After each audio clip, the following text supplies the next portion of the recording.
नई उड़ान bye Sandeep Sharma channel में थोड़ा बहुत बहुत स्वागत है। दोस्तों अज एक नवी वीडियो लैके आए तुहाडे लई। वो वीडियो है महाराजा रणजीत सिंह। महाराजा रणजीत सिंह एक अजिहा इंसान जिहड़ा कि अंग्रेज़ों के लिए हमेशा ही एक सिरदर्द बनिया रहा, जिहड़ा कि काबल तो लैके देखो काबल, पिशावर, मुल्तान इत्थों तक उसका राज सीगा ते पूरे पंजाब जिहड़ा कि साडा पहला जो साडे पंजाब की वंड नहीं हुई सी उसका राजा रहा। उसका शासन प्रबंध इन्ना वधिया सी, उसनूं लोग अज भी याद करते हैं। सो उसे नूं शेरे पंजाब भी कहा जाता है। किस नूं कहा जाता शेरे पंजाब? महाराजा रणजीत सिंह नूं। ठीक है, अज असीं गल करते हैं महाराजा रणजीत सिंह बारे। शेरे पंजाब इस करके कहा जाता है क्योंकि जिन्ने समय तक वह जिउंदा रहा अंग्रेज पंजाब नूं कैप्चर नहीं कर सके। ठीक है ना। सो अंग्रेज़ों के लिए बहुत वड्डी प्रॉब्लम सी। कौन? महाराजा रणजीत सिंह। पर पंजाब के लोगों के लिए महाराजा रणजीत सिंह बिल्कुल ही लोगों का महाराजा सी। साडे देश दे विच किन्ने ही शासक आए पर महाराजा रणजीत सिंह नूं अज सारा साडा पंजाब याद करता है। सो असल दे विच वो सचमुच दा ही महाराजा सीगा। सो हुण गल करन जा रहे हैं मोस्ट इंपोर्टेंट टॉपिक जिहड़ा कि तुहानूं हर एग्जाम दे विच इस बारे क्वेश्चन आउंदा ही आउंदा है। चाहे तुसीं कोई पेपर देख लो, पिछले जिन्ने भी लास्ट ईयर के एग्जाम हुए ने उन्हां विच महाराजा रणजीत सिंह, ठीक है ना, उसके बारे कोई ना कोई 2 या 4 क्वेश्चन आउंदे आउंदे ने। सो दोस्तों शुरू कर जा रहे हैं मोस्ट इंपोर्टेंट वीडियो तुहाडे सब लई। देखो महाराजा रणजीत सिंह का जन्म पूछ लिया जाता है, मोस्ट इंपोर्टेंट है। पूछ लिया जाऊगा तो जन्म की होगा, असीं की लिखांगे 13 नवंबर 1780। कित्थे होया? गुजरांवाला, जो कि हुण पाकिस्तान दे विच है। ठीक है ना जी, 13 नवंबर 1780 गुजरांवाला, जो कि हुण पाकिस्तान दे विच है। फिर महाराजा रणजीत सिंह बारे गल करते हैं, माता बारे गल करते हैं। माता राज कौर सी, इन्हां दी माता दा नाम की सीगा? राज कौर, जो कि फुलकिया सरदार गजपत दी पुत्री सीगी ते उसनूं माई मलवैन भी कहा जाता सीगा। ठीक है, माई मलवैन किस नूं कहा जाता सी? क्वेश्चन ये बन जाता है भी माई मलवैन कहा जाता सीगा राज कौर नूं, जिहड़ी कि महाराजा रणजीत सिंह दी माता जी सी ते फुलकिया सरदार दी पुत्री सीगी। ठीक है जी। फिर उस तो बाद इन्हां दे पिता दा नाम महा सिंह। ठीक है, महा सिंह दे घर इसका जन्म होया रणजीत सिंह दा। सो इहदे पिता दा नाम की है? महा सिंह। महा सिंह कौन सीगा? महा सिंह देखो पहला चढ़ सिंह सीगा जिन्हें सुक चके मिसल दी नहीं रखी। फिर चढ़ सिंह दे होया महा सिंह दे होया रणजीत सिंह। ठीक है जी। मुढ़ला नाम पूछ लिया जाता है। महाराजा रणजीत सिंह का मुढ़ला नाम की सी? वेरी इंपॉर्टेंट पॉइंट है ये, प्लीज इसमें नोट कर लियो। मुढ़ला नाम सी बुद्ध सिंह। ठीक है, महाराजा रणजीत सिंह का मुढ़ला नाम सी बुद्ध सिंह। फिर की होया? इन्हां दी मैरिज बहुत ही छोटी उम्र दे विच कर दी गई सी। सो जिहड़ा ब्याह होया इत्थे असीं गल करांगे मोस्ट इंपोर्टेंट पॉइंट दी, महताब कौर। ठीक है, महताब कौर फुलकिया सरदार, माफ करना, कन्हैया मिसल दी जय सिंह दी पोती ते गुरबख्श सिंह दी पुत्री सी महताब कौर। देखो कन्हैया मिसल ते की होया ना, कन्हैया मिसल ते महाराजा रणजीत सिंह दे जो पिता जी सी उन्होंने की किया? हमला कर दिता सी। सो हमला करन करके जो जय सिंह कन्हैया सी वो मारिया गया सी। जो जय सिंह कन्हैया की विधवा सी सदा कौर, उसने ये सोचा भी दुश्मनी ना वधाईए, तो इस करके महाराजा रणजीत सिंह नाल उसने अपनी पुत्री का विआह कर दिता। किसदा? महताब कौर का। सो इस तरह एक रिश्तेदारी बन चुकी सी उन्हां नाल। फिर जी दूसरा मैरिज हुई राज कौर नाल। ठीक है, जो कि नकई मिसल की सी। पेपर में सीधा पूछ सकते हैं भी राज कौर कौन सी? नकई मिसल विचों सी। ठीक है, महताब कौर कौन सी? जय सिंह की पोती सी ते गुरबख्श सिंह की पुत्री सी। सीधा क्वेश्चन ये पूछ सकते हैं। फिर उस तो बाद सहोदरा की लड़ाई पेपर विच जेकर तुहानूं ये पूछ लिया जाए भी महाराजा रणजीत सिंह की सब तो पहली लड़ाई किहड़ी सी? महाराजा रणजीत सिंह की सब तो पहली लड़ाई किहड़ी सी? तो वह सी सहोदरा की लड़ाई। ठीक है जी, सहोदरा की लड़ाई महाराजा रणजीत सिंह के जीवन की सब तो पहली लड़ाई सी। असल में होया कि सीगा, सहोदरा की जो लड़ाई चल रही सी तो महा सिंह की मतलब कि अब सेहत खराब हो गई सी, तो इस करके इस लड़ाई की अगवाई किसने की? महाराजा रणजीत सिंह ने। तो इस लड़ाई जितन तो बाद साडे महा सिंह ने बुद्ध सिंह का नाम की रखा? रणजीत सिंह। रणजीत सिंह का मतलब की है? रण नूं जितन वाला, मतलब लड़ाई नूं जितन वाला। ठीक है ना।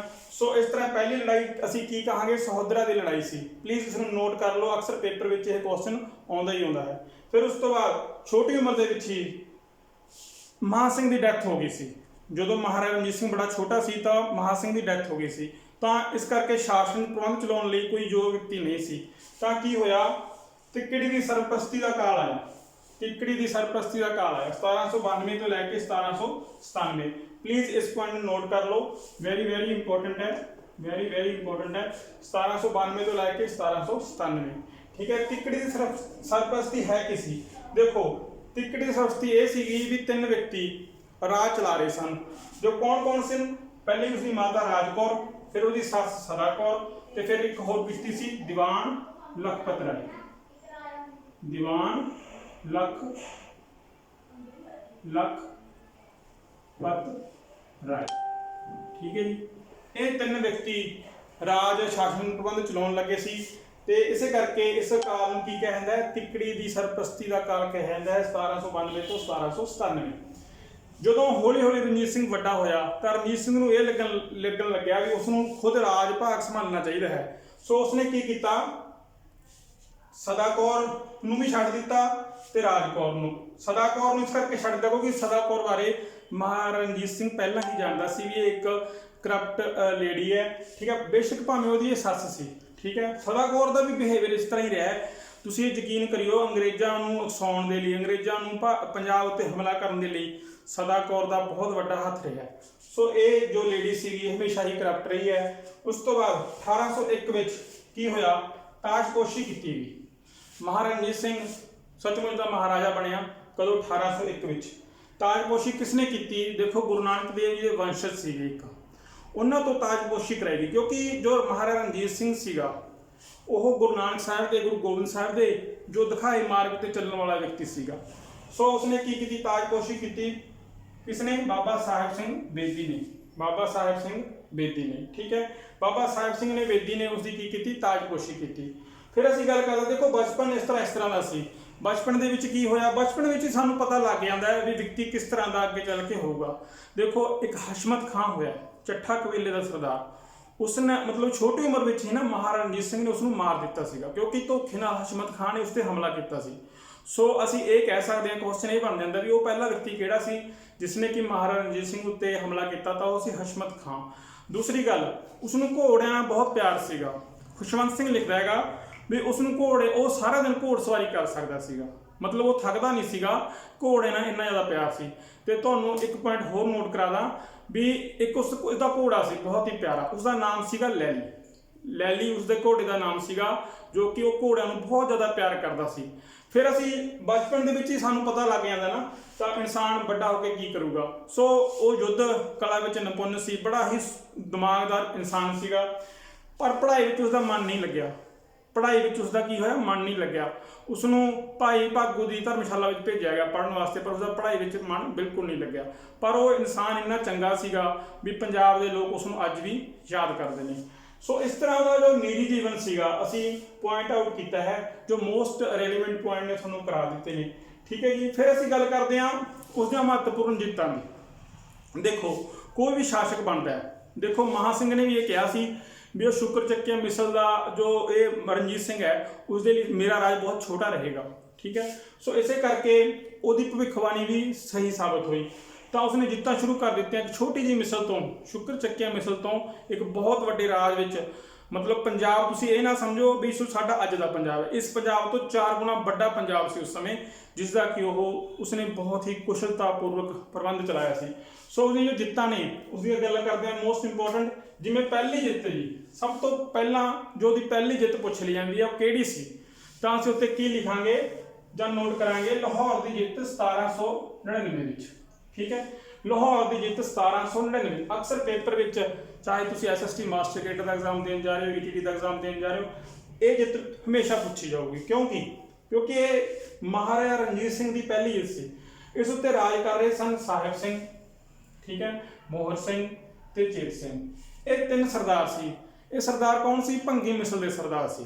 ਇੱਕ ਗੱਲ ਹੋਰ ਤੁਹਾਨੂੰ ਦੱਸ ਦੇਵਾਂ, ਮਹਾਰਾਜਾ ਰਣਜੀਤ ਦੇ ਸਮੇਂ ਸਭ ਤੋਂ ਜਿਹੜੀ ਸ਼ਕਤੀਸ਼ਾਲੀ ਮਿਸਲ ਕਿਹੜੀ ਸੀ, ਪੇਪਰ ਵਿੱਚ ਇਹ ਪੁੱਛ ਲੂਗਾ ਪੇਪਰ ਸੈਟਰ, ਤਾਂ ਉੱਥੇ ਅਸੀਂ ਕੀ ਕਹਾਂਗੇ, ਭੰਗੀ ਮਿਸਲ। ਸੋ ਭੰਗੀ ਮਿਸਲ ਦਾ ਇਹਨਾਂ ਉੱਤੇ ਰਾਜ ਸੀ, ਕਿਸ ਉੱਤੇ, ਲਾਹੌਰ ਤੇ ਲਾਹੌਰ ਨੂੰ ਜਿੱਤਣ ਦੀ ਜੋ ਖੁਸ਼ੀ ਸੀ ਮਹਾਰਾਜਾ ਨੇ ਕੀ ਹੋਇਆ, ਇਹ ਜਿਹੜੇ ਸ਼ਾਸਕ ਸੀ ਨਾ ਚੇਤ ਸਿੰਘ, ਮੋਹਰ ਸਿੰਘ, ਸਾਹਿਬ ਸਿੰਘ, ਇਹ ਸ਼ਾਸਕ ਲਾਹੌਰ ਦੇ ਨਿਵਾਸੀਆਂ ਦੇ ਬਹੁਤ ਅਤਿਆਚਾਰ ਕਰਦੇ ਸਨ। ਤਾਂ ਲਾਹੌਰ ਦੇ ਜੋ ਸਥਾਨਕ ਲੋਕ ਨੇ ਉਹਨਾਂ ਨੇ ਮਹਾਰਾਜਾ ਰਣਜੀਤ ਸਿੰਘ ਨੂੰ ਸੱਦਾ ਦਿੱਤਾ ਵੀ ਤੁਸੀਂ ਸਾਡੇ ਲਾਹੌਰ ਉੱਤੇ ਹਮਲਾ ਕਰੋ, ਅਸੀਂ ਤੁਹਾਡੀ ਸਹਾਇਤਾ ਕਰਾਂਗੇ। ਤਾਂ ਇਸ ਤਰ੍ਹਾਂ ਉੱਥੋਂ ਦੇ ਲੋਕਾਂ ਨੇ ਵੀ ਉਸਦੀ ਬਹੁਤ ਜ਼ਿਆਦਾ ਸਹਾਇਤਾ ਕੀਤੀ ਤੇ ਲਾਹੌਰ ਦੀ ਜਿੱਤ ਪ੍ਰਾਪਤ ਹੋਈ ਮਹਾਰਾਜਾ ਰਣਜੀਤ ਸਿੰਘ ਨੂੰ, ਪਹਿਲੀ ਜਿੱਤ 1799 ਵਿੱਚ। ਦੇਖੋ ਕਿੱਡੀ ਮਹਾਨ ਜਿੱਤ ਸੀ। ਉਸ ਤੋਂ ਬਾਅਦ ਕਿਉਂਕਿ ਲਾਹੌਰ ਸ਼ਹਿਰ ਮਹਾਨ ਕਿਉਂ ਸੀ ਜਿੱਤ, ਮੈਂ ਕਹਿ ਦਿੱਤਾ ਕਿਉਂਕਿ ਲਾਹੌਰ ਇੱਕ ਨਾ ਅਜਿਹਾ ਸੂਬਾ ਸੀ ਜਿਸ ਉੱਤੇ ਹਰ ਪ੍ਰਕਾਰ ਦੇ ਕਾਰੀਗਰ ਸਨ, ਇੱਕ ਵਪਾਰਕ ਕੇਂਦਰ ਸੀਗਾ, ਠੀਕ ਹੈ ਨਾ, ਬਹੁਤ ਵੱਡਾ ਵਪਾਰਕ ਕੇਂਦਰ ਸੀ ਉਸ ਸਮੇਂ ਪੰਜਾਬ ਦਾ। ਸੋ ਲਾਹੌਰ ਨੂੰ ਜਿੱਤ ਕੇ ਉਸ ਨੂੰ 4 ਲੱਖ ਤੋਂ ਵੱਧ ਦਾ ਸਾਲਾਨਾ ਮਤਲਬ ਕਿ ਇੱਕ ਕਰ ਮਿਲਣ ਲੱਗ ਗਿਆ ਸੀਗਾ। ਫਿਰ ਉਸ ਤੋਂ ਬਾਅਦ ਪਸੀਨ ਦਾ ਯੁੱਧ ਹੋਇਆ। ਦੇਖੋ ਪਸੀਨ ਦਾ ਯੁੱਧ ਮੈਂ ਇੱਥੇ ਲਿਖ ਰੱਖਿਆ ਜੋ ਕਿ ਕਦੋਂ ਹੋਇਆ, 1800 ਈਸਵੀ ਵਿੱਚ। 1800 ਈਸਵੀ ਵਿੱਚ ਪਸੀਨ ਦੇ ਯੁੱਧ ਦੀ ਖਾਸ ਗੱਲ ਕੀ ਸੀ, ਕਿਉਂਕਿ ਪਸੀਨ ਦੇ ਯੁੱਧ ਵਿੱਚ ਇੱਕ ਪਾਸੇ 7 ਜਣੇ ਸੀਗੇ ਤੇ ਇੱਕ ਪਾਸੇ ਕੌਣ ਸੀਗਾ, ਮਹਾਰਾਜਾ ਰਣਜੀਤ ਸਿੰਘ। ਤੋਂ 7 ਜਣੇ ਕਿਸ ਮਤਲਬ ਦੀ ਅਗਵਾਈ ਕਰ ਰਿਹਾ ਸੀ, 7 ਜਣਿਆਂ ਦੀ ਅਗਵਾਈ ਕਰ ਰਿਹਾ ਸੀ ਗੁਲਾਬ ਸਿੰਘ। ਗੁਲਾਬ ਸਿੰਘ ਜੋ ਕਿ ਭੰਗੀ ਸਰਦਾਰ ਸੀਗਾ ਤੇ ਲੜਾਈ ਦੂਜੇ ਪਾਸੇ ਕੌਣ ਲੜਿਆ ਸੀ, ਮਹਾਰਾਜਾ ਰਣਜੀਤ ਸਿੰਘ। ਤਾਂ ਉਹਨਾਂ 7 ਬੰਦਿਆਂ ਨੂੰ ਹਰਾ ਕੇ ਪਸੀਨ ਦਾ ਯੁੱਧ, ਜੋ ਕਿ ਲਾਹੌਰ ਦੇ ਨੇੜੇ ਇੱਕ ਪਿੰਡ ਹੈ, ਪਸੀਨ ਕੀ ਹੈ, ਇੱਕ ਲਾਹੌਰ ਦੇ ਨੇੜੇ ਇੱਕ ਪਿੰਡ ਹੈ, ਉਸ ਤੇ ਜਿੱਤ ਪ੍ਰਾਪਤ ਕੀਤੀ। ਇਸ ਤਰ੍ਹਾਂ ਪਸੀਨ ਦੀ ਜਿੱਤ ਨੇ ਉਸਦੀ ਮਤਲਬ ਜੋ ਪ੍ਰਸਿੱਧੀ ਹੈ ਪੂਰੇ ਮਤਲਬ ਹਰ ਇਲਾਕੇ ਦੇ ਵਿੱਚ ਪੈਦਾ ਕਰ ਦਿੱਤੀ, ਕਿਉਂਕਿ ਇੱਕ ਇਨਸਾਨ 7 ਬੰਦਿਆਂ ਨੂੰ ਹਰਾ ਦੇ, ਉਹਦੀ ਫੌਜਾਂ ਨੂੰ ਹਰਾ ਦੇ ਤਾਂ ਉਹ ਕੋਈ ਛੋਟੀ ਗੱਲ ਨਹੀਂ ਹੁੰਦੀ। ਸੋ ਅਗਲੀ ਲੜਾਈ ਕਰਦੇ ਆ ਅਕਾਲਗੜ੍ਹ ਦੀ ਜਿੱਤ। ਮੋਸਟ ਇੰਪੋਰਟੈਂਟ ਹੈ ਵੀ ਅਕਾਲਗੜ੍ਹ ਦੀ 1801 ਵਿੱਚ, ਇਹਦੇ ਵਿੱਚ ਦਲ ਸਿੰਘ ਨੂੰ ਇਸਨੇ ਹਰਾਇਆ। ਫਿਰ ਜੀ ਅੰਮ੍ਰਿਤਸਰ ਦੀ ਜਿੱਤ, ਵੈਰੀ ਇੰਪੋਰਟੈਂਟ ਹੈ। ਅੰਮ੍ਰਿਤਸਰ ਦੀ ਜਿੱਤ, ਅੰਮ੍ਰਿਤਸਰ ਸਿੱਖਾਂ ਦੀ ਇੱਕ ਧਾਰਮਿਕ ਰਾਜਧਾਨੀ ਰਹੀ, ਠੀਕ ਹੈ। ਅੰਮ੍ਰਿਤਸਰ ਜਿਸ ਦਾ ਪੰਜਾਬ ਤੇ ਰਾਜ ਹੈ ਨਾ, ਉਹ ਅੰਮ੍ਰਿਤਸਰ ਨੂੰ ਮਤਲਬ ਕਿ ਇੱਕ ਬਹੁਤ ਵੱਡੀ ਗੱਲ ਮੰਨਦਾ ਜਿੱਤਣਾ। ਅੰਮ੍ਰਿਤਸਰ ਦੀ 1805 ਵਿੱਚ ਹੋਈ, 1805 ਵਿੱਚ ਅੰਮ੍ਰਿਤਸਰ ਦੀ ਜਿੱਤ ਹੋਈ। ਉਸ ਸਮੇਂ ਰਾਜ ਕਿਸਦਾ ਸੀਗਾ, ਗੁਲਾਬ ਸਿੰਘ ਭੰਗੀ ਦੀ ਜੋ ਵਿਧਵਾ ਸੀ ਮਾਈ ਸੁੱਖਾ, ਗੁਲਾਬ ਸਿੰਘ ਭੰਗੀ ਦੀ ਜੋ ਵਿਧਵਾ ਸੀ ਕੌਣ ਸੀ, ਮਾਈ ਸੁੱਖਾ, ਤੇ ਉਹਦਾ ਪੁੱਤਰ ਨਾਬਾਲਿਗ ਪੁੱਤਰ ਸੀ ਗੁਰਦਿੱਤ ਸਿੰਘ। ਤਾਂ ਮਹਾਰਾਜਾ ਰਣਜੀਤ ਸਿੰਘ ਨੇ ਉਸਨੂੰ ਕੀ ਕਿਹਾ ਵੀ ਉਸਨੂੰ ਲੋਹਗੜ੍ਹ ਦਾ ਕਿਲ੍ਹਾ ਦੇਣ ਲਈ ਕਿਹਾ, ਕਿਸ ਨੂੰ, ਮਾਈ ਸੁੱਖਾ ਨੂੰ, ਤੇ ਇੱਕ ਜਮਜਮਾ ਤੋਪ ਸੀ। ਪਰ ਮਾਈ ਸੁੱਖਾ ਨੇ ਕਿਹਾ ਵੀ ਅਸੀਂ ਨਾ ਤੁਹਾਨੂੰ ਲੋਹਗੜ੍ਹ ਦਾ ਕਿਲ੍ਹਾ ਦੇਵਾਂਗੇ ਨਾ ਹੀ ਜਮਜਮਾ ਤੋਪ ਦੇਵਾਂਗੇ। ਮਹਾਰਾਜਾ ਰਣਜੀਤ ਸਿੰਘ ਦੀ ਕੂਟਨੀਤੀ ਇਸ ਤਰ੍ਹਾਂ ਦੀ ਸੀ, ਉਸਨੂੰ ਪਤਾ ਵੀ ਸਾਨੂੰ ਗਾਹਾਂ ਤੋਂ ਅੱਗੇ ਜਵਾਬ ਮਿਲੂਗਾ ਤੇ ਅਸੀਂ ਅੰਮ੍ਰਿਤਸਰ ਉੱਤੇ ਕੀ ਕਰਾਂਗੇ, ਹਮਲਾ ਕਰਾਂਗੇ। ਸੋ ਇਸੇ ਤਰ੍ਹਾਂ ਹੀ ਹੋਇਆ, ਅੰਮ੍ਰਿਤਸਰ ਵੀ ਜਿੱਤਿਆ ਗਿਆ ਤੇ ਮਾਈ ਸੁੱਖਾ ਨੂੰ ਥੋੜੀ ਜਿਹੀ ਪੈਨਸ਼ਨ ਲਾ ਕੇ ਛੱਡ ਦਿੱਤਾ ਗਿਆ ਸੀਗਾ। ਤੇ ਇੱਥੋਂ ਕੀ ਪ੍ਰਾਪਤ ਹੋਇਆ ਅੰਮ੍ਰਿਤਸਰ ਤੋਂ, ਅੰਮ੍ਰਿਤਸਰ ਦੀ ਜਿੱਤ ਬਹੁਤ ਵੱਡੀ ਜਿੱਤ ਸੀ।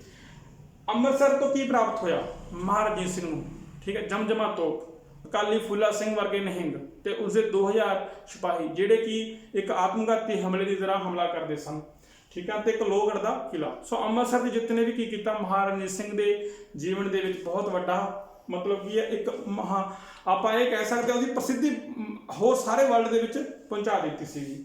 ਫਿਰ ਜੀ ਇੱਕ ਹੋਰ ਮਾਲਵਾ ਪ੍ਰਦੇਸ਼ ਦੀ ਜਿੱਤ, ਮਾਲਵਾ ਪ੍ਰਦੇਸ਼ਾਂ ਦੀ ਜਿੱਤ, ਇੱਥੇ ਮੈਂ ਲਿਖਿਆ ਨੀਗਾ ਮਾਲਵਾ ਪ੍ਰਦੇਸ਼ ਦੀ ਜਿੱਤ, ਠੀਕ ਹੈ ਨਾ। ਮਾਲਵਾ ਪ੍ਰਦੇਸ਼ ਜਿੱਤ ਕੀ ਸੀ, ਅਕਸਰ ਪਟਿਆਲਾ ਤੇ ਨਾਭਾ ਦੇ ਰਾਜਿਆਂ ਵਿੱਚ ਲੜਾਈ ਚੱਲਦੀ ਰਹਿੰਦੀ ਸੀ, ਕਦੇ ਦਰੋਦੀ ਪਿੰਡ ਵਾਸਤੇ, ਕਦੇ ਪਟਿਆਲੇ ਦੀ ਮਹਾਰਾਣੀ ਤੇ ਮਹਾਰਾਜਾ ਲੜ ਪਏ। ਇਸ ਵਿੱਚ ਜੋ ਸੰਧੀ ਸਾਜ਼ ਦਾ ਕੰਮ ਕੌਣ ਕਰਦਾ ਰਹੇਗਾ, ਮਹਾਰਾਜਾ ਰਣਜੀਤ ਸਿੰਘ। ਤੇ ਮਹਾਰਾਜਾ ਰਣਜੀਤ ਸਿੰਘ ਇਹਨਾਂ ਦੇ ਕੋਲੋਂ ਕੀ ਕਰਦਾ ਸੀਗਾ, ਨਜ਼ਰਾਨੇ ਲੈ ਜਾਂਦਾ ਸੀਗਾ ਤੇ ਇਹਨਾਂ ਦੀ ਸੰਧੀ ਕਰਾ ਦਿੰਦਾ ਸੀ। ਪਰ ਕੀ ਹੋਇਆ, ਮਾਲਵਾ ਦੇ ਜੋ ਕੁਝ ਜਿੰਨੀਆਂ ਵੀ ਸਾਡੇ ਰਿਆਸਤਾਂ ਸੀਗੀਆਂ ਉਹ ਇਕੱਠੀਆਂ ਹੋ ਕੇ ਅੰਗਰੇਜ਼ਾਂ ਕੋਲ ਚਲੀਆਂ ਗਈਆਂ। ਦੇਖੋ ਇੱਥੋਂ ਸ਼ੁਰੂ ਹੋਊਗਾ ਅੰਗਰੇਜ਼ਾਂ ਨਾਲ ਵਾਹ ਪੈਣਾ, ਮਹਾਰਾਜਾ ਰਣਜੀਤ ਸਿੰਘ ਦਾ ਇੱਥੋਂ ਸ਼ੁਰੂ ਹੋਊਗਾ। ਤੇ ਮਾਲਵਾ ਰਿਆਸਤਾਂ ਸਾਰੀਆਂ ਅੰਗਰੇਜ਼ਾਂ ਕੋਲ ਚਲੀਆਂ ਗਈਆਂ, ਉਹ ਕਹਿੰਦੇ ਸਾਨੂੰ ਮਹਾਰਾਜਾ ਰਣਜੀਤ ਸਿੰਘ ਤੋਂ ਬਚਾਓ, ਠੀਕ ਹੈ। ਤਾਂ ਫਿਰ ਕੀ ਹੋਇਆ, ਇੱਕ ਸੰਧੀ ਹੋਈ ਅੰਗਰੇਜ਼ਾਂ ਅਤੇ ਮਹਾਰਾਜਾ ਰਣਜੀਤ ਸਿੰਘ ਵਿਚਕਾਰ, ਇੱਕ ਸੰਧੀ ਹੋਈ ਜਿਸ ਨੂੰ ਕੀ ਕਿਹਾ ਜਾਂਦਾ ਹੈ, ਅੰਮ੍ਰਿਤਸਰ ਦੀ ਸੰਧੀ। ਮੋਸਟ ਇੰਪੋਰਟੈਂਟ ਹੈ, ਮੋਸਟ ਇੰਪੋਰਟੈਂਟ ਹੈ। ਇਹ ਹੋਈ ਜੀ 25 ਅਪ੍ਰੈਲ 1809 ਨੂੰ, 25 ਅਪ੍ਰੈਲ 1809 ਨੂੰ, ਠੀਕ। ਇਸ ਵਿੱਚ ਹੋਇਆ ਕੀ, ਇਸ ਵਿੱਚ ਇਹ ਹੋਇਆ ਵੀ ਸਤਲੁਜ ਨਦੀ ਨੂੰ ਨਾ ਇਹਨਾਂ ਨੇ ਹੱਦ ਮੰਨ ਲਿਆ, ਸਤਲੁਜ ਨਦੀ ਨੂੰ ਇਹਨਾਂ ਨੇ ਕੀ ਮੰਨ ਲਿਆ, ਆਪਣੀ ਹੱਦ ਮੰਨ ਲਿਆ, ਠੀਕ ਹੈ। ਸਤਲੁਜ ਨਦੀ ਹੱਦ ਬਣ ਗਈ ਸੀ ਕਿਸ ਦੇ ਵਿਚਕਾਰ, ਅੰਗਰੇਜ਼ਾਂ ਦੇ ਵਿਚਕਾਰ ਤੇ ਮਹਾਰਾਜਾ ਰਣਜੀਤ ਸਿੰਘ ਦੇ ਵਿਚਕਾਰ, ਠੀਕ ਹੈ ਜੀ ਦੋਸਤੋ। ਹੋਰ ਵੀ ਆਪਾਂ ਅੱਗੇ ਕਰਾਵਾਂਗੇ। ਤੇ ਹਾਂਜੀ, ਕਾਂਗੜਾ ਜਿੱਤ 1809 ਦੇ ਵਿੱਚ, ਕਾਂਗੜਾ ਜਿੱਤ 1809 ਦੇ ਵਿੱਚ ਹੋਈ। ਕਾਂਗੜਾ ਜਿੱਤ ਹੋਈ ਕਿਉਂ, ਦੇਖੋ ਜੀ ਸੰਸਾਰ ਚੰਦ ਕਟੋਚ ਸੀ ਉਸ ਸਮੇਂ ਸ਼ਾਸਕ, ਸੰਸਾਰ ਚੰਦ ਕਟੋਚ। ਸਭ ਤੋਂ ਜੋ ਮਸ਼ਹੂਰ ਉਸ ਸਮੇਂ ਜੋ ਪਹਾੜੀ ਪ੍ਰਦੇਸ਼ ਸੀ ਉਹ ਕਿਹੜਾ ਸੀ, ਕੁਐਸਚਨ ਇਹ ਬਣ ਜਾਂਦਾ ਹੈ। ਤਾਂ ਉੱਥੇ ਅਸੀਂ ਲਿਖਾਂਗੇ ਕਾਂਗੜਾ ਦਾ ਪ੍ਰਦੇਸ਼। ਫਿਰ ਦੂਸਰਾ ਕੁਐਸਚਨ ਇਹ ਬਣ ਜਾਂਦਾ ਹੈ, ਮਹਾਰਾਜਾ ਰਣਜੀਤ ਸਿੰਘ ਸਮੇਂ ਕਾਂਗੜਾ ਸ਼ਾਸਕ ਕੌਣ ਸੀ, ਤਾਂ ਉਹ ਸੀ ਸੰਸਾਰ ਚੰਦ ਕਟੋਚ। ਅਸਲ ਵਿੱਚ ਨੇਪਾਲ ਦੇ ਗੋਰਖਿਆਂ ਨੇ ਨਾ ਕਾਂਗੜਾ ਤੇ ਹਮਲਾ ਕਰ ਦਿੱਤਾ ਸੀਗਾ ਤਾਂ ਜਿਹੜਾ ਸੰਸਾਰ ਚੰਦ ਕਟੋਚ ਮਹਾਰਾਜਾ ਰਣਜੀਤ ਸਿੰਘ ਕੋਲ ਸਹਾਇਤਾ ਲੈਣ ਗਿਆ। ਮਹਾਰਾਜਾ ਰਣਜੀਤ ਸਿੰਘ ਨੇ ਇਹ ਗੱਲ ਕਹੀ, ਮੈਂ ਸਹਾਇਤਾ ਤੇਰੀ ਤਾਂ ਕਰਾਂਗਾ ਜੇਕਰ ਤੂੰ ਮੇਰੇ ਕੋਲ ਕਾਂਗੜੇ ਦਾ ਜੋ ਕਿਲਾ ਹੈ ਉਹ ਦੇਵੇਗਾ। ਪਰ ਅਖੀਰ ਦੇ ਵਿੱਚ ਕੀ ਹੋਇਆ, ਗੋਰਖੇ ਹਾਰ ਗਏ। ਮਹਾਰਾਜਾ ਰਣਜੀਤ ਸਿੰਘ ਨੇ ਗੋਰਖੇ ਹਰਾਤੇ, ਪਰ ਸੰਸਾਰ ਚੰਦ ਕਟੋਚ ਮੁੱਕਰ ਗਿਆ, ਕਾਂਗੜੇ ਦੇ ਕਿਲਾ ਦੇਣ ਤੋਂ ਮੁੱਕਰ ਗਿਆ।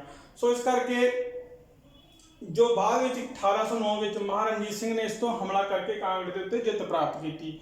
ਫਿਰ ਦੂਸਰੀ ਗੱਲ ਇਹ ਹੈ, ਕਾਂਗੜੇ ਇੱਕ ਜਵਾਲਾਮੁਖੀ ਦਾ ਮੰਦਿਰ ਹੈ, ਉਸ ਉੱਤੇ ਵੀ ਇਸਨੇ ਬਹੁਤ ਜ਼ਿਆਦਾ ਮਤਲਬ ਪੈਸਾ ਲੁਟਾਇਆ। ਦੂਸਰੀ ਗੱਲ, ਹਰਮੰਦਰ ਸਾਹਿਬ ਨੂੰ ਸਵਰਨ ਮੰਦਿਰ ਕਹਿੰਦੇ ਆਪਾਂ, ਜੋ ਅੰਮ੍ਰਿਤਸਰ ਦੇ ਵਿੱਚ ਹਰਮੰਦਰ ਸਾਹਿਬ ਹੈ, ਉਸ ਉੱਤੇ ਜਿੰਨਾ ਵੀ ਸੋਨਾ ਲੱਗਿਆ ਹੈਗਾ ਉਹ ਲਗਭਗ ਸਾਰਾ ਹੀ ਮਹਾਰਾਜਾ ਰਣਜੀਤ ਸਿੰਘ ਨੇ ਭੇਟ ਕੀਤਾ ਹੈ। ਠੀਕ ਹੈ ਨਾ। ਇਹਨਾਂ ਨੇ ਹਜੂਰ ਸਾਹਿਬ ਵਿਖੇ ਜੋ ਸਾਡਾ ਤਖਤ ਹੈ ਉਹ ਵੀ ਬਣਵਾਇਆ। ਮਤਲਬ ਮਹਾਰਾਜਾ ਰਣਜੀਤ ਸਿੰਘ ਬਾਰੇ ਮਤਲਬ ਇਹ ਸੀ, ਇਕੱਲਾ ਉਹ ਲੜਾਈਆਂ ਨਹੀਂ ਲੜਦੇ ਰਹੇ, ਸਗੋਂ ਉਹ ਸਿੱਖਾਂ ਦੇ ਲਈ, ਹਿੰਦੂਆਂ ਦੇ ਲਈ, ਮੁਸਲਮਾਨਾਂ ਦੇ ਲਈ, ਇੱਥੋਂ ਤੱਕ ਕਿ ਜਦੋਂ ਵੀ ਕੋਈ ਜਿੱਤ ਹੁੰਦੀ ਸੀ ਤਾਂ ਮਸਜਿਦ ਤੇ ਵੀ ਮੱਥਾ ਟੇਕਣ ਜਾਂਦੇ ਸੀਗੇ। ਸੋ ਸਵਰਨ ਮੰਦਿਰ ਅਸੀਂ ਤਾਂ ਕਹਿੰਦੇ ਹਾਂ ਕਿਉਂਕਿ ਉੱਥੇ ਮਹਾਰਾਜਾ ਰਣਜੀਤ ਸਿੰਘ ਨੇ ਕੀ ਕੀਤਾ ਸੀ, ਸੋਨਾ ਚੜਾਇਆ ਸੀਗਾ। ਸੋ ਗੁਰੂਆਂ ਦਾ ਪੱਕਾ ਸਿੱਖ ਸੀਗਾ, ਕਦੇ ਵੀ ਉਹ ਗੱਦੀ ਉੱਤੇ ਨਹੀਂ ਬੈਠਾ। ਜਿੰਨੇ ਵੀ ਫੈਸਲੇ ਹੁੰਦੇ ਸਨ ਉਹ ਥੱਲੇ ਬੈਠ ਕੇ, ਚਾਦਰ ਥੱਲੇ ਵਿਛਾ ਕੇ ਹੀ ਕਰਦਾ ਸੀਗਾ। ਕਦੇ ਵੀ ਉਹ ਸਾਰੀ ਉਮਰ ਗੱਦੀ ਉੱਤੇ ਨਹੀਂ ਬੈਠਾ। ਠੀਕ ਹੈ ਨਾ। ਕਦੇ ਵੀ ਉਸਨੇ ਕੀ ਕੀਤਾ, ਆਪਣੇ ਨਾਂ ਦੇ ਸਿੱਕੇ ਜਾਰੀ ਨਹੀਂ ਕੀਤੇ।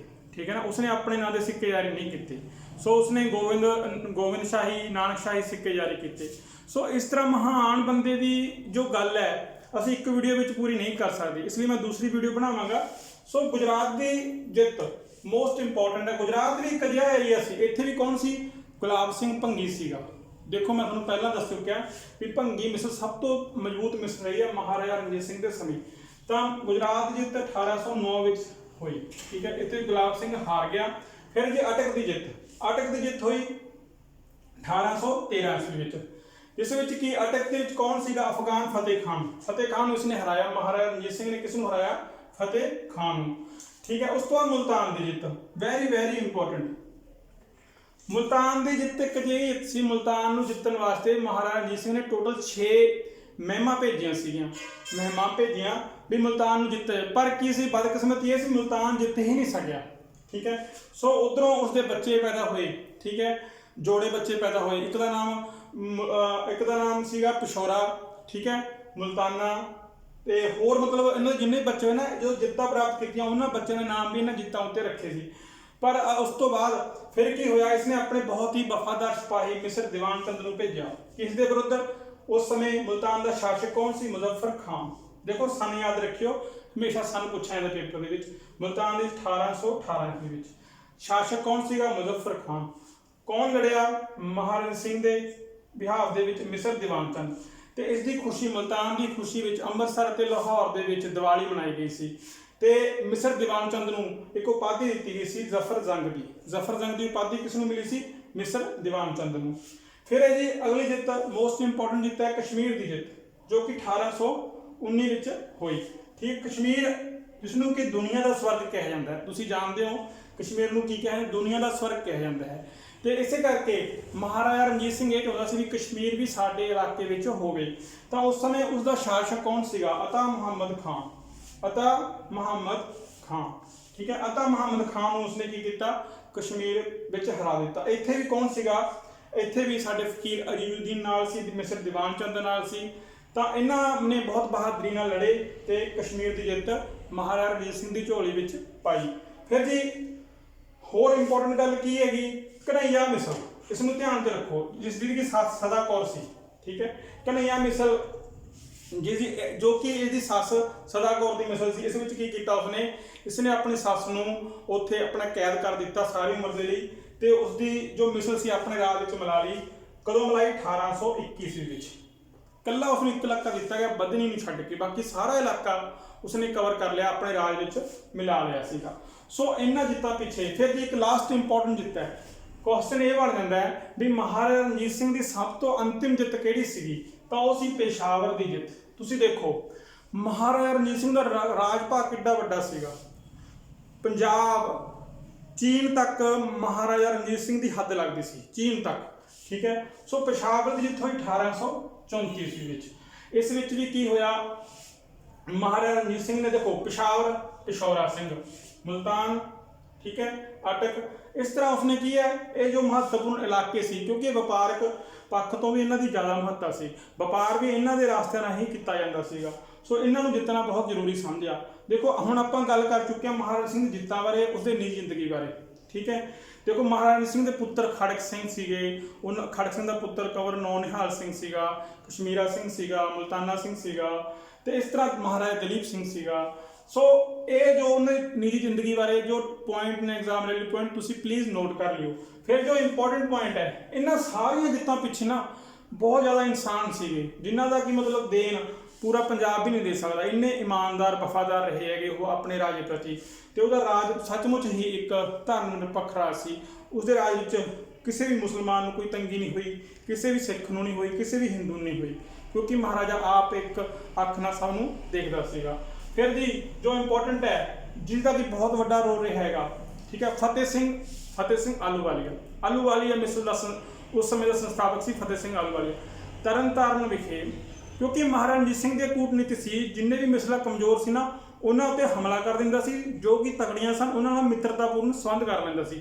ਸੋ ਆਹਲੂਵਾਲੀਆ ਮਿਸਲ ਵੀ ਉਸ ਸਮੇਂ ਬਹੁਤ ਹੀ ਮਹੱਤਵਪੂਰਨ ਸੀ। ਉਸਦਾ ਸ਼ਾਸਕ ਸੀ ਫਤਿਹ ਸਿੰਘ ਨਾਲ ਉਸਨੇ ਆਪਣੀ ਪੱਗ ਬਟਾ ਲਈ ਸੀ। ਕਿੱਥੇ? ਤਰਨਤਾਰਨ ਵਿਖੇ। ਪੱਗ ਬਟਾਉਣ ਦਾ ਮਤਲਬ ਇਹ ਹੁੰਦਾ ਵੀ ਉਹ ਇੱਕ ਦੂਜੇ ਦੇ ਕੀ ਬਣ ਗਏ ਸੀ? ਭਰਾ ਬਣ ਗਏ ਸੀ। ਜਿੰਨੀਆਂ ਵੀ ਸਾਰੀਆਂ ਜਿੱਤਾਂ ਆਪਾਂ ਪੜ੍ਹੀਆਂ ਉਸ ਵਿੱਚ ਫਤਿਹ ਸਿੰਘ ਦਾ ਦਿਮਾਗ ਸੀਗਾ, ਫਤਿਹ ਸਿੰਘ ਦੀ ਕੂਟਨੀਤੀ ਸੀ, ਫਤਿਹ ਸਿੰਘ ਦੀ ਕੀ ਸੀ? ਇੱਕ ਬਹਾਦਰੀ ਸੀਗੀ। ਕੱਲਾ ਮਹਾਰਾਜਾ ਰਣਜੀਤ ਸਿੰਘ ਮਤਲਬ ਨਹੀਂ ਜਿੱਤ ਸਕਦਾ ਸੀ ਇੰਨੇ ਰਾਜ। ਸੋ ਫਤਿਹ ਸਿੰਘ ਬਹੁਤ ਹੀ ਮਹੱਤਵਪੂਰਨ ਵਿਅਕਤੀ ਰਿਹਾ ਹੈਗਾ ਉਹਦੇ ਜੀਵਨ ਦੇ ਵਿੱਚ। ਠੀਕ ਹੈ ਜੀ। ਸੋ ਪਿਸ਼ਾਵਰ ਜਿੱਤ ਹੋ ਗਈ। ਇੰਪੋਰਟੈਂਟ ਪੁਆਇੰਟ ਫਕੀਰ ਅਜੀਜ਼ੁਦੀਨ, ਇੱਕ ਹੋਰ ਵਿਅਕਤੀ ਹੈਗਾ ਫਕੀਰ ਅਜੀਜ਼ੁਦੀਨ, ਪਲੀਜ਼ ਇਸ ਨੂੰ ਨੋਟ ਕਰਦੇ ਜਾਓ, ਤੁਹਾਨੂੰ ਬਹੁਤ ਕੰਮ ਆਊਗਾ ਚਾਹੇ ਤੁਸੀਂ ਕੋਈ ਵੀ ਐਗਜ਼ਾਮ ਦੇਣ ਜਾ ਰਹੇ ਹੋ। ਫਕੀਰ ਅਜੀਜ਼ੁਦੀਨ ਜਿਹੜਾ ਕਿ ਉਹਦਾ ਫੋਰਨ ਮਿਨਿਸਟਰ ਸੀ। ਫਕੀਰ ਅਜੀਜ਼ੁਦੀਨ ਨੇ ਵੀ ਕੀ ਕੀਤਾ, ਇਹਨਾਂ ਕਈ ਲੜਾਈਆਂ ਵਿੱਚ ਮਹਾਰਾਜਾ ਰਣਜੀਤ ਸਿੰਘ ਦਾ ਸਾਥ ਦਿੱਤਾ, ਖੁਦ ਆਪ ਵੀ ਉਹ ਅੱਗੇ ਚੱਲ ਕੇ ਸੈਨਿਕ ਕਾਰਵਾਈ ਕਰਦੇ ਸਨ। ਫਿਰ ਜੀ ਪ੍ਰਧਾਨ ਮੰਤਰੀ ਕੌਣ ਸੀ? ਧਿਆਨ ਸਿੰਘ ਡੋਗਰਾ, ਬਹੁਤ ਹੀ ਸੋਹਣਾ ਵਿਅਕਤੀ ਸੀ ਧਿਆਨ ਸਿੰਘ ਡੋਗਰਾ, ਇਸ ਨੂੰ ਆਪਣਾ ਪ੍ਰਧਾਨ ਮੰਤਰੀ ਲਾਇਆ ਸੀ। ਫਿਰ ਜੀ ਵਿੱਤ ਮੰਤਰੀ ਕੌਣ ਸੀ? ਜਿਹੜਾ ਕਿ ਵਿੱਤ ਦੀ ਸੰਭਾਲ ਕਰਦੇ ਸੀ। ਸ਼ਾਸਨ ਉਹਦਾ ਇੰਨਾ ਸੋਹਣਾ ਸੀਗਾ ਵੀ ਅੱਜ ਦਾ ਜੋ ਮੁੱਖ ਮੰਤਰੀ ਹੈ, ਜੋ ਜਿੰਨੇ ਵੀ ਸਾਡੇ ਪੰਜਾਬ ਦੇ ਮੁੱਖ ਮੰਤਰੀ ਹੈ ਨਾ, ਉਹਨੇ ਉਸਦੀ ਰੀਸ ਉਹ ਅੱਜ ਵੀ ਨਹੀਂ ਕਰ ਸਕਦੇ। ਭਵਾਨੀ ਦਾਸ ਜੀ ਵਿੱਤ ਮੰਤਰੀ, ਗੰਗਾ ਰਾਮ ਜੀ ਤੇ ਦੀਨਾਨਾਥ ਜੀ। ਠੀਕ ਹੈ, ਇਹ ਤਿੰਨ ਵਿਅਕਤੀ ਕੌਣ ਸਨ? ਵਿੱਤ ਮੰਤਰੀ। ਵੈਰੀ ਇੰਪੋਰਟੈਂਟ ਹੈ, ਇਹਨਾਂ ਨੂੰ ਪਲੀਜ਼ ਨੋਟ ਕਰਦੇ ਜਾਓ। ਠੀਕ ਹੈ ਜੀ। ਉਸ ਤੋਂ ਬਾਅਦ ਸੈਨਿਕ ਅਧਿਕਾਰੀ ਕੌਣ ਸੀ? ਦੇਖੋ ਮੋਹਕਮ